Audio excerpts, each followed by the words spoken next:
Le Dieu sans visage par Robert Bloch.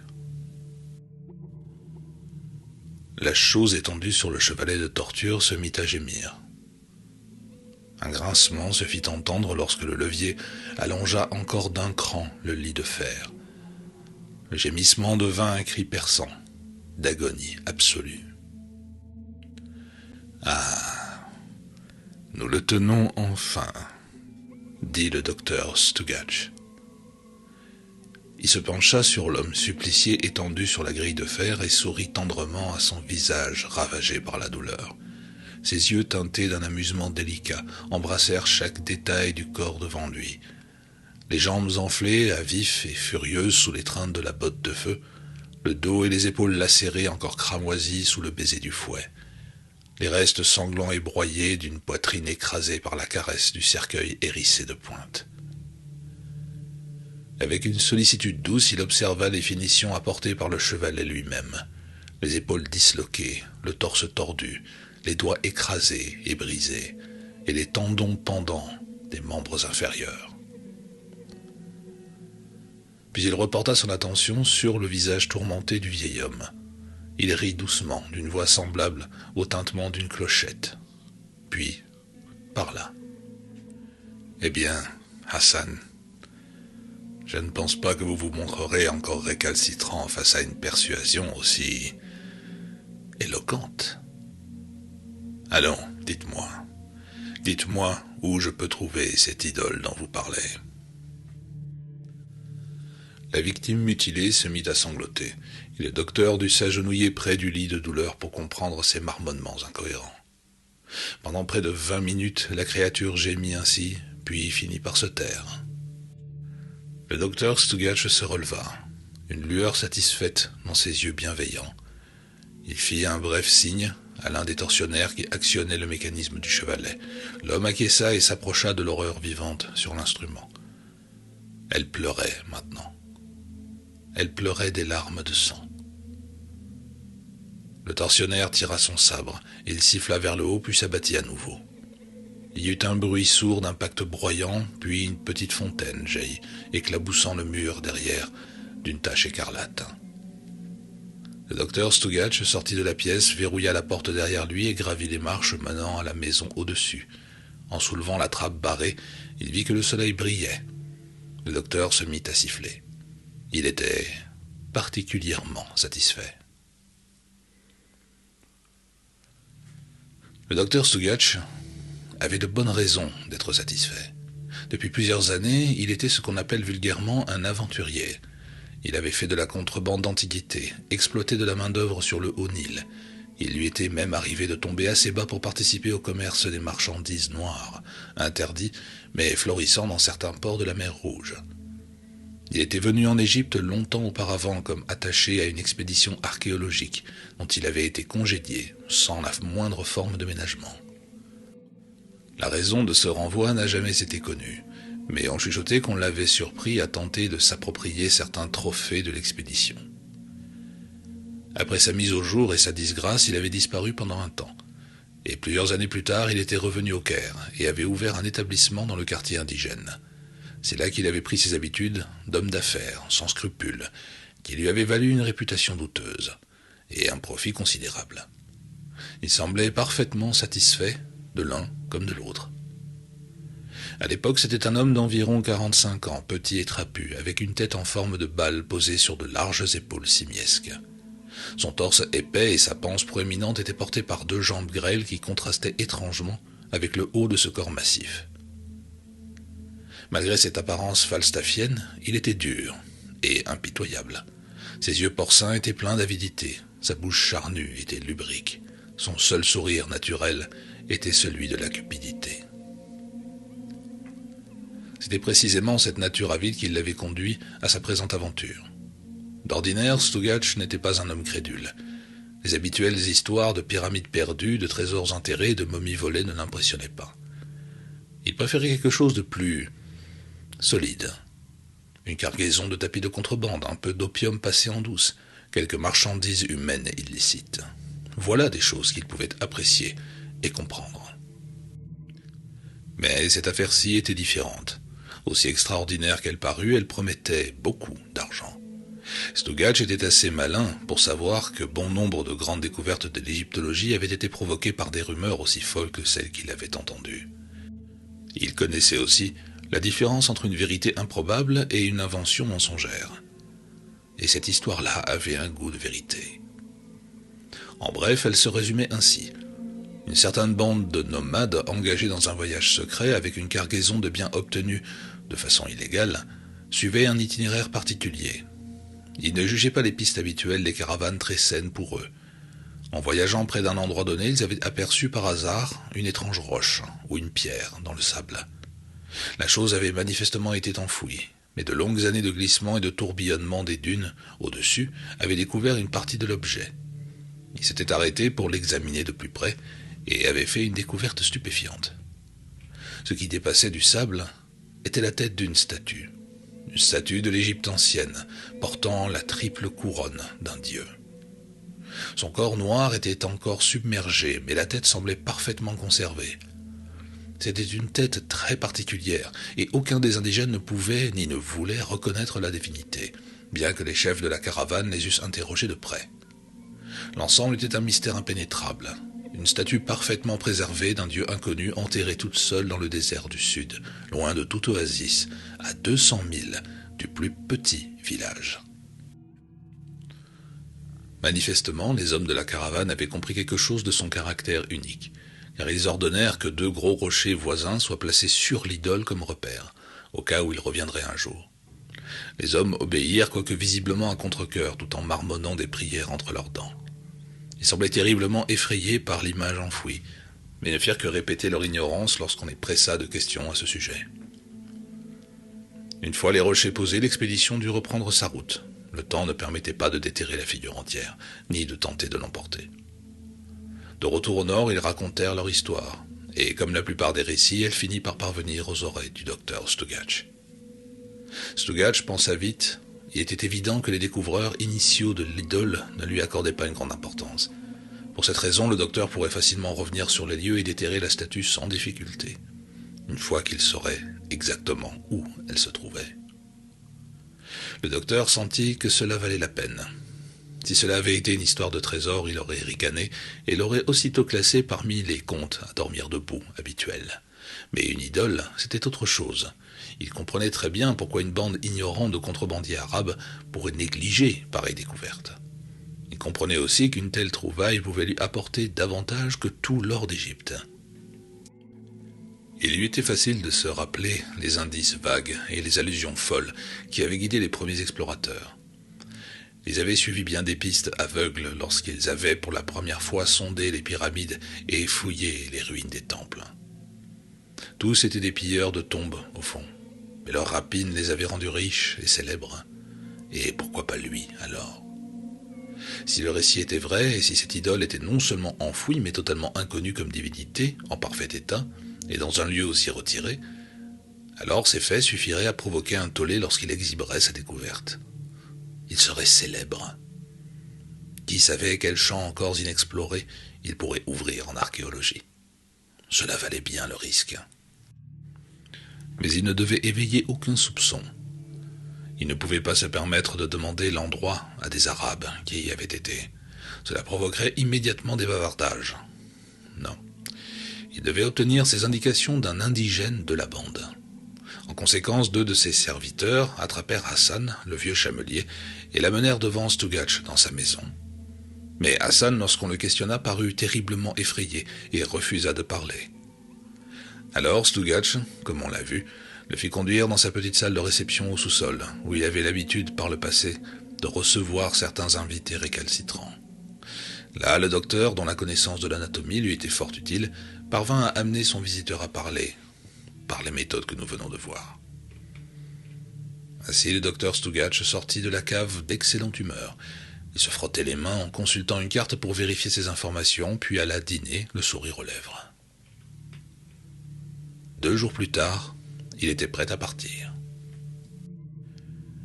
Il avait engagé un petit nombre d'indigènes afin de ne pas attirer une attention excessive, et avait annoncé à ses relations d'affaires qu'il s'apprêtait à entreprendre un voyage spécial.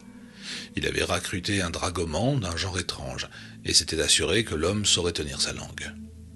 Plusieurs chameaux rapides faisaient partie de la caravane ainsi qu'un certain nombre d'ânes supplémentaires, attelés à une grande charrette vide. Il emporta des vivres et de l'eau pour 6 jours, car il comptait rentrer par bateau fluvial. Une fois les préparatifs achevés, l'expédition se rassembla un matin en un lieu à l'abri des regards officiels, et le voyage commença. Ce fut au matin du 4e jour qu'ils arrivèrent enfin à destination. Du haut de son perchoir instable sur le chameau de tête, Stugach aperçut les pierres. Il jura de plaisir et, malgré la chaleur accablante, mit pied à terre et courut vers l'endroit où reposaient les 2 rochers. Un instant plus tard, il ordonna à la troupe de s'arrêter précipitamment et donna l'ordre d'ériger immédiatement les tentes et de procéder aux préparatifs habituels du campement. Méprisant totalement la chaleur intolérable de la journée, il veilla à ce que les indigènes en sueur finissent un travail irréprochable. Puis, sans leur accorder un instant de repos, il leur ordonna d'enlever les énormes rochers de leur emplacement. Après de pénibles efforts, un groupe d'hommes parvint enfin à les faire basculer et à dégager le sable sous-jacent. Quelques instants plus tard, un cri retentit parmi les ouvriers, tandis qu'une tête noire et sinistre apparaissait à la vue. C'était une abomination à triple couronne. De grands cônes hérissés ornaient le sommet du diadème d'ébène, et sous ceux-ci se dissimulaient des motifs finement exécutés. Stugach se pencha pour les examiner. Ils étaient monstrueux, tant par leur sujet que par leur exécution. Il y vit des formes ondulantes et vermiformes de monstres primordiaux, et des créatures visqueuses et sans tête, venues des étoiles.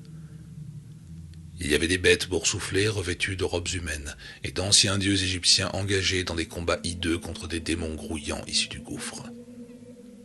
Certains motifs étaient immondes, au-delà de toute description. D'autres suggéraient des terreurs impures qui existaient déjà lorsque le monde était jeune.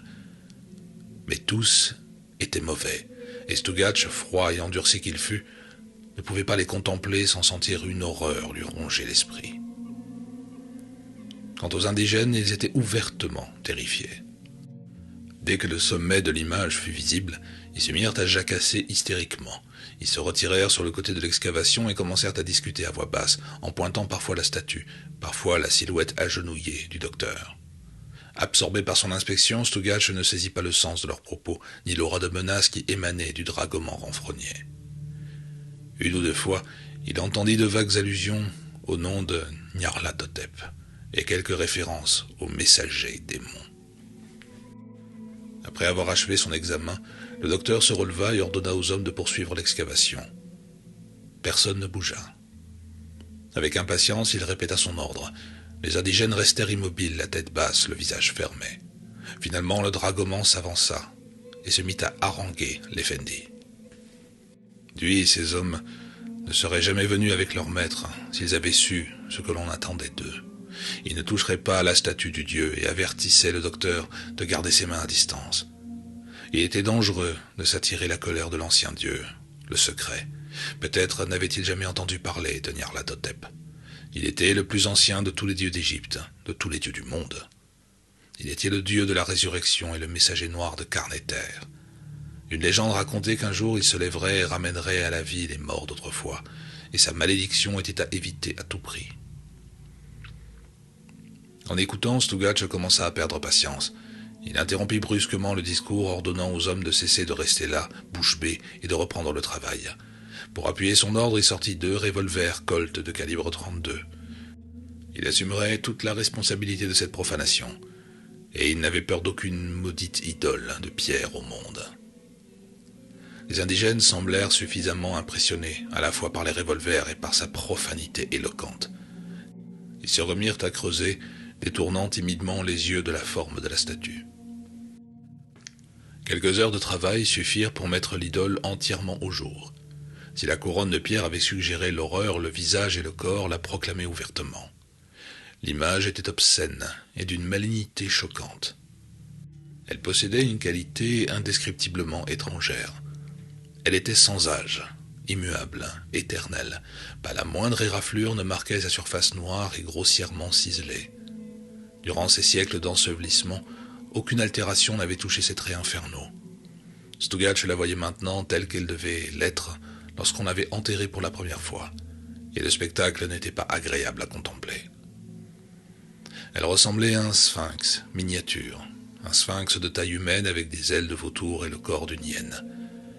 Il y avait des serres et des griffes, et sur le corps bestial accroupi reposait une tête anthropomorphe massive, portant la sinistre triple couronne dont les dessins avaient tant excité d'effroi les indigènes. Mais le pire et de loin le plus hideux était l'absence de visage sur cette chose abjecte. C'était un dieu sans visage, le dieu ailé et sans visage des mythes anciens, Nyarlathotep, le puissant messager, le rôdeur parmi les étoiles et le seigneur du désert. Lorsque Stugach eut enfin terminé son examen, il devint presque hystériquement heureux. Il sourit triomphalement à ce visage vide et répugnant. Sourit à cette ouverture sans trait qui béait aussi vacamment que le vide noir au-delà des soleils. Dans son enthousiasme, il ne remarqua ni les chuchotements furtifs des indigènes et des guides, ni leurs regards pleins d'effroi tournés vers l'Eidolon impur. S'il l'avait fait, il aurait été plus sage, car ces hommes savaient, comme toute l'Égypte le sait, que Nyarlathotep est le maître du mal. Ce n'était pas sans raison que ses temples avaient été démolis, ses statues détruites et sa prêtrise crucifiée aux temps anciens. Il existait des motifs sombres et terribles pour interdire son culte et omettre son nom du livre des morts. Toutes les références au sans-visage avaient depuis longtemps été supprimées des manuscrits sacrés, et l'on avait pris grand soin d'ignorer certaines de ses attributions divines ou de les transférer à des divinités plus bénignes. En Thoth, Seth, Bubastis ou Sobek, on peut retracer certaines des dotations macabres du maître. C'était lui, dans les chroniques les plus archaïques, qui régnait sur le monde souterrain. C'était lui qui devint le patron de la sorcellerie et des arts noirs. Jadis, il avait régné seul, et les hommes le connaissaient en toute terre sous bien des noms. Mais ce temps passa. Les hommes se détournèrent du culte du mal et se mirent à révérer le bien. Ils ne voulaient plus des sacrifices atroces exigés par le dieu noir, ni de la manière dont ses prêtres gouvernaient. Finalement, le culte fut supprimé, et d'un commun accord, toutes les références en furent bannies à jamais et ses archives détruites. Mais selon la légende, Nyarlathotep était sorti du désert, et au désert il retourna. Des idoles furent dressées en des lieux cachés parmi les sables, et là, les rangs maigres et fanatiques des véritables croyants continuaient à bondir et à se livrer à un culte nu, tandis que les cris des victimes hurlantes ne parvenaient qu'aux oreilles de la nuit. Ainsi subsista sa légende, transmise par les voies secrètes de la terre. Le temps passa. Au nord, la banquise recula et l'Atlantide sombra. De nouveaux peuples envahirent les contrées, mais les hommes du désert demeurèrent. Ils observèrent la construction des pyramides avec des yeux amusés et cyniques. « Attendez, conseillait-il, lorsque le jour viendra, enfin Nyarlathotep sortira du désert, et alors malheur à l'Égypte. Car les pyramides se réduiraient en poussière, et les temples s'effondreraient en ruines. Les cités englouties de la mer s'élèveraient, et la famine et la pestilence ravageraient le pays. Les étoiles changeraient d'une manière très particulière, de sorte que les grands anciens pourraient puiser depuis le gouffre extérieur. Alors les bêtes donneraient de la voix et prophétiseraient dans leur anthropoglotte que l'homme périra. Par ces signes et d'autres présages apocalyptiques, le monde saurait que Nyarlathotep était revenu. Bientôt lui-même serait visible, un homme sombre et sans visage, vêtu de noir, marchant bâton en main à travers le désert, sans laisser de traces sur son passage, hormis celle de la mort. Car partout où ses pas se tournaient, les hommes mouraient, jusqu'à ce qu'il ne reste plus que les véritables croyants pour l'accueillir dans l'adoration aux côtés des puissants venus des gouffres. Telle était dans son essence la fable de Nyarlathotep. Elle était plus ancienne que l'Égypte secrète, plus vénérable que l'Atlantide vouée à la mer, plus antique que Mu, oubliée du temps. Pourtant, elle n'a jamais été oubliée. Au Moyen-Âge, cette histoire et sa prophétie furent apportées à travers l'Europe par les croisés de retour. Ainsi le puissant messager devint le noir des sabbats des sorcières, l'émissaire d'Asmodée et de dieux plus sombres encore. Son nom est mentionné de manière cryptique dans le Necronomicon, car Alazred l'entendit murmurer dans les récits de l'Irem ombrageuse. Le fabuleux livre d'Eibon suggère le mythe de façon voilée et multiple, car il fut écrit à une époque lointaine où il n'était pas encore jugé sûr de parler des choses qui avait marché sur la terre lorsqu'elle était jeune. Ludwig Prien, qui voyagea en terre sarrasine et apprit d'étranges sorcelleries, implique avec effroi sa connaissance dans les infâmes mystères du ver. Mais son culte ces dernières années semblait s'être éteint. On n'en trouve aucune mention dans le rameau d'or de Sir James Fraser, et la plupart des ethnologues ou anthropologues respectables ignorent franchement l'histoire du sans-visage. Pourtant des idoles subsistent, intactes, et certaines murmurent l'existence de cavernes sous le Nil et de galeries sous la 9e pyramide. Les signes secrets et les symboles de son culte ont disparu, mais il existe dans les coffres du gouvernement des hiéroglyphes indéchiffrables, soigneusement dissimulés, et les hommes savent. Par tradition orale, le récit a traversé les âges, et il en est encore qui attendent le jour, d'un commun accord. Il semble y avoir dans le désert certains endroits soigneusement évités par les caravanes, et plusieurs sanctuaires retirés sont fuis par ceux qui se souviennent, car Nyarlathotep est le dieu du désert, et ses voies sont mieux laissées, sans profanation. C'était cette connaissance qui avait provoqué l'inquiétude des indigènes lors de la découverte de cette idole singulière dans le sable. Lorsqu'ils avaient d'abord aperçu la coiffure, ils avaient été saisis de peur, et après avoir vu ce visage sans traits, ils sombrèrent dans une panique frénétique. Quant au docteur Stugach, son sort lui importait peu. Ils ne se souciaient que d'eux-mêmes, et la voie à suivre leur apparaissait clairement.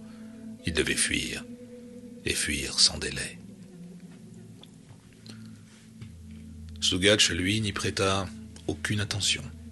Il était occupé à élaborer ses plans pour le lendemain. Il placerait l'idole sur une charrette à roues et attellerait les ânes. Une fois revenu au fleuve, on pourrait la charger à bord d'un vapeur. Quelle découverte! Il se plaisait à évoquer les visions agréables de la gloire et de la fortune qui l'attendaient. Un charognard, lui, un aventurier sans scrupules plutôt. Un charlatan, un tricheur, un imposteur, voilà comment on l'avait traité. Comme ses regards officiels et suffisants allaient s'écarquiller lorsqu'il verrait sa découverte.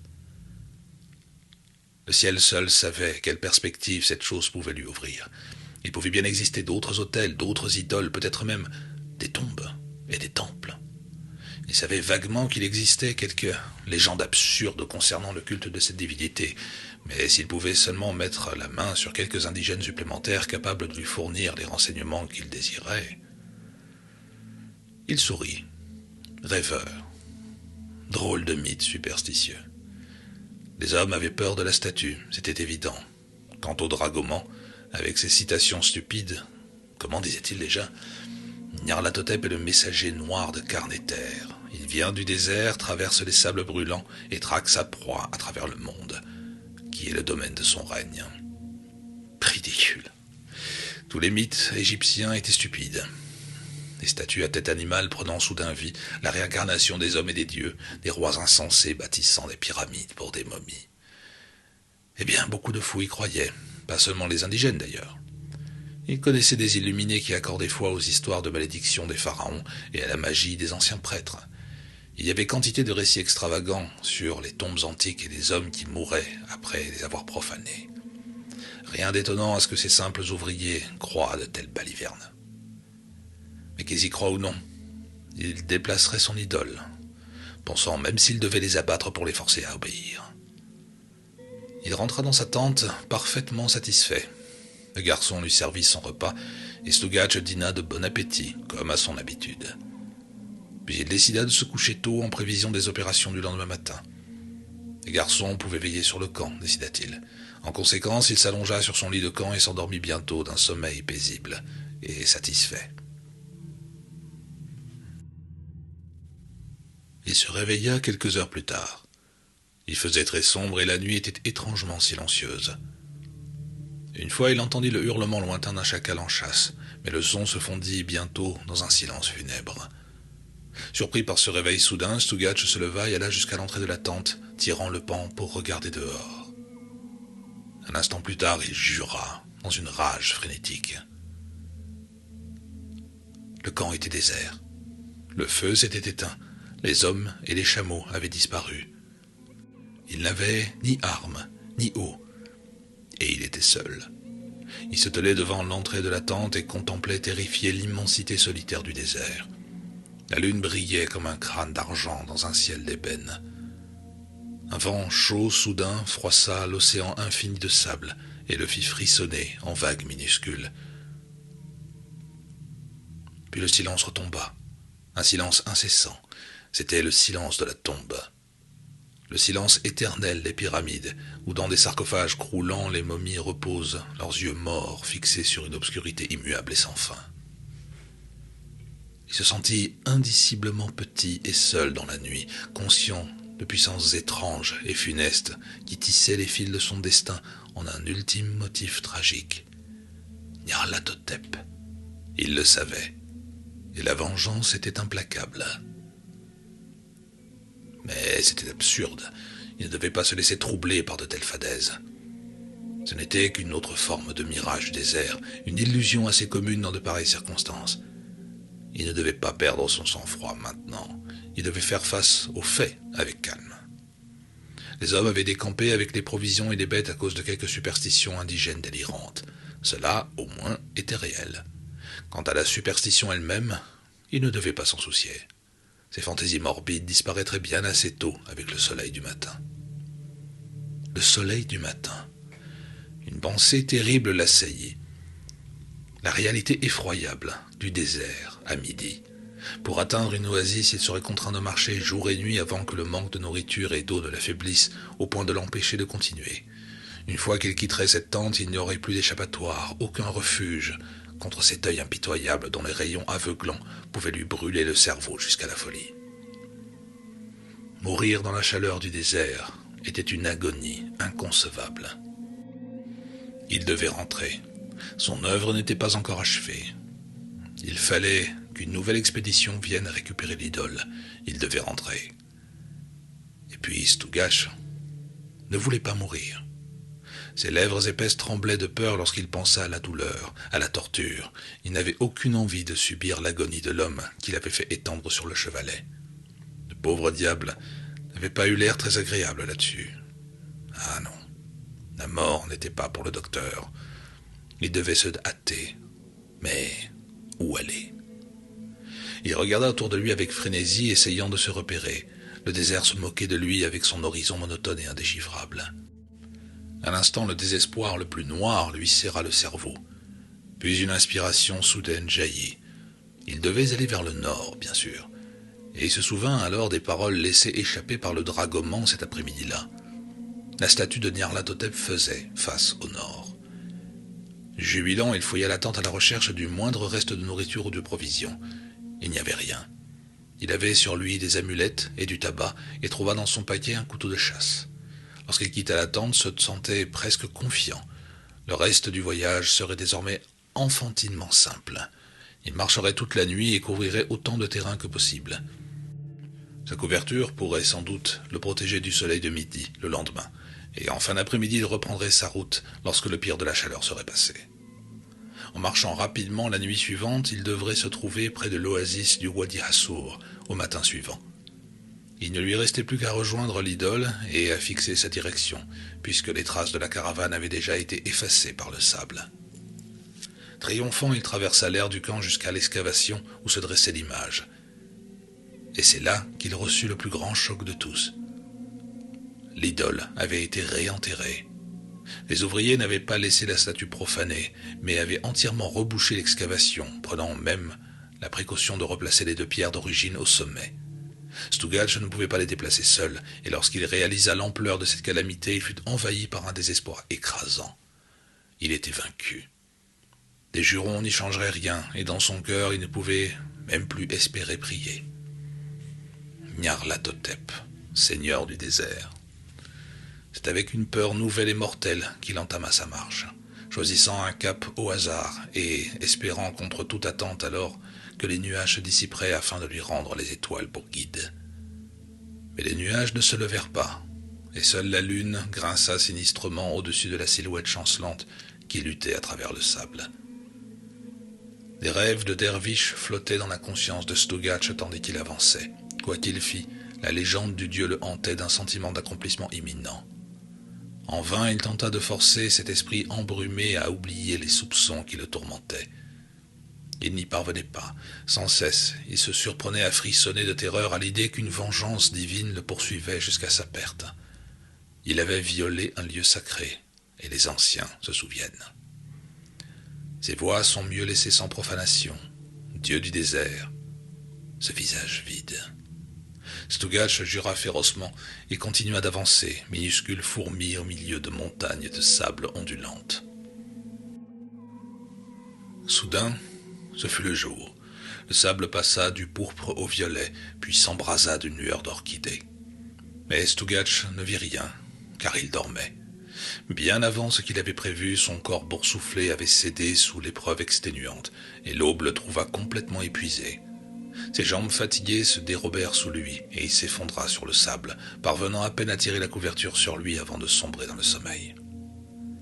Le soleil rampa dans le ciel d'airain comme une boule de lave en fusion, déversant ses rayons brûlants sur les sables enflammés. Stugach dormait toujours, mais son sommeil était loin d'être paisible. La chaleur lui apporta des rêves étranges et troublants. Il lui semblait voir la silhouette de Nyarlathotep le poursuivre dans une fuite cauchemardesque à travers le désert de feu. Il courait sur une plaine brûlante, incapable de s'arrêter, tandis qu'une douleur cuisante dévorait ses pieds carbonisés et noircis. Derrière lui marchait le dieu sans visage, le poussant en avant avec un bâton de serpent. Il courait sans fin, mais toujours cette présence atroce gardait la même distance.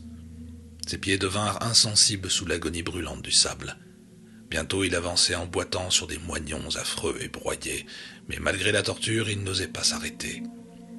La chose derrière lui ricanait d'une joie diabolique, son rire gigantesque montant vers le ciel en feu. Stugach était à genoux maintenant, ses jambes mutilées, rongées jusqu'à devenir des tronçons cendreux qui fumaient âcrement tandis qu'il rampait. Soudain, le désert devint un lac de flammes vivantes dans lequel il s'enfonça, son corps brûlé, consumé par une explosion de tourments livides et insoutenables. Il sentit le sable lécher impitoyablement ses bras, sa taille, sa gorge même, et pourtant, ses sens mourants restaient emplis de l'effroi monstrueux du sans-visage derrière lui, une peur transcendant toute douleur. Alors qu'il sombrait dans cet enfer blanc incandescent, il luttait encore faiblement pour avancer. La vengeance du dieu ne devait jamais l'atteindre. La chaleur l'écrasait maintenant, elle grillait ses lèvres fendillées et sanglantes, transformant son corps roussi en une braise unique de souffrance ardente. Il releva la tête une dernière fois avant que son cerveau bouillant ne cède sous l'agonie. Le sombre se tenait là, et tandis que Stugach le regardait, il vit les mains maigres et griffues se tendre pour toucher son visage en feu. Il vit la tête redoutable à triple couronne s'approcher, jusqu'à ce qu'il contemple pendant un instant atroce ce visage vide. Et tandis qu'il fixait cet abîme noir, il lui sembla y distinguer quelque chose qui le regardait depuis des gouffres illimités, au-delà, quelque chose doté de grands yeux flamboyants qui s'enfonçaient dans son être avec une fureur plus intense encore que les flammes qui le consumaient. Cela lui annonçait, sans parole, que son destin était scellé. Puis vint une explosion d'oubli, blanc et brûlant, et il sombra dans les sables tourbillonnants, le sang bouillonnant dans ses veines. Mais l'horreur indicible de cette vision demeura, et la dernière chose dont il se souvint fut ce visage terrible et vide, et la peur innommable qui se cachait derrière. Et il se réveilla. Pour un instant, son soulagement fut si grand qu'il ne remarqua pas la morsure du soleil de midi. Puis, ruisselant de sueur, il chancela sur ses pieds et sentit les rayons acérés mordre son dos. Il tenta de protéger ses yeux et de lever la tête pour se repérer, mais le ciel n'était qu'un bol de feu. Désespéré, il laissa tomber la couverture et se mit à courir. Le sable s'accrochait à ses pieds, ralentissant sa course et le faisant trébucher. Il lui brûlait les talons. Une soif intolérable le torturait. Déjà les démons du délire dansaient follement dans sa tête. Il courait sans fin, et son rêve semblait devenir une réalité menaçante. Était-ce en train de se réaliser? Ses jambes étaient brûlées, son corps roussi. Il jeta un regard en arrière, mais Dieu merci, il n'y avait rien. Pas encore. Peut-être s'il gardait le contrôle, pourrait-il encore s'en sortir malgré le temps perdu. Il courut encore. Peut-être une caravane de passage. Mais non, il était loin de toutes les routes caravanières. Ce soir, le coucher du soleil lui donnerait une direction précise. Ce soir. Maudite chaleur, du sable tout autour de lui, des collines, des montagnes, toutes semblables, comme des ruines cyclopéennes effondrées de cités titanesques. Toutes brûlaient, couvait sous la fournaise implacable. La journée était interminable. De temps, éternelle illusion perdit toute signification. Le corps épuisé de Stugach palpitait dans une souffrance amère, emplissant chaque instant d'un tourment nouveau et plus profond. L'horizon ne changeait jamais.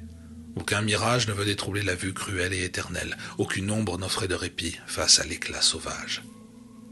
Mais attendez, n'y avait-il pas une ombre derrière lui?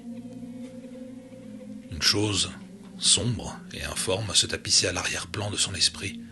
Une pensée terrible le transperça d'une soudaine compréhension. Nyarlathotep, dieu du désert.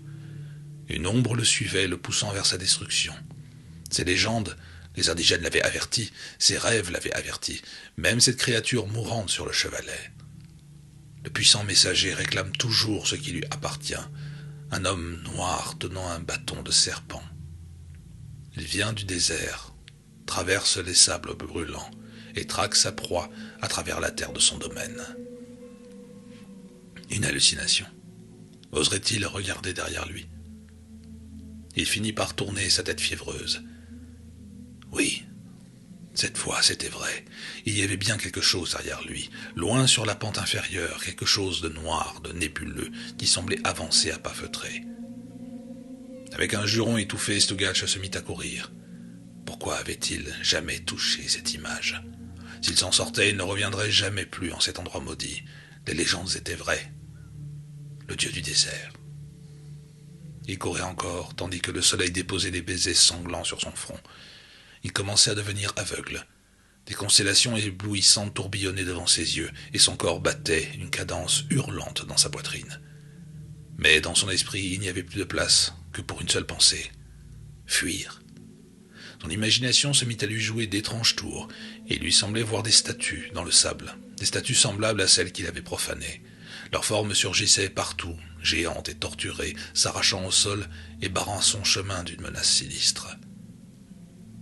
Certaines avaient les ailes déployées, d'autres étaient tentaculaires et serpentines, mais toutes étaient sans visage et coiffées de la triple couronne. Il se crut fou, jusqu'à ce qu'il regarde derrière lui, et voit cette silhouette rampante désormais à moins d'1 kilomètre. Alors il tituba en avant, hurlant incohérément contre les eidolons grotesques qui lui barraient la route. Le désert sembla se doter d'une personnalité hideuse, comme si toute la nature conspirait à sa perte.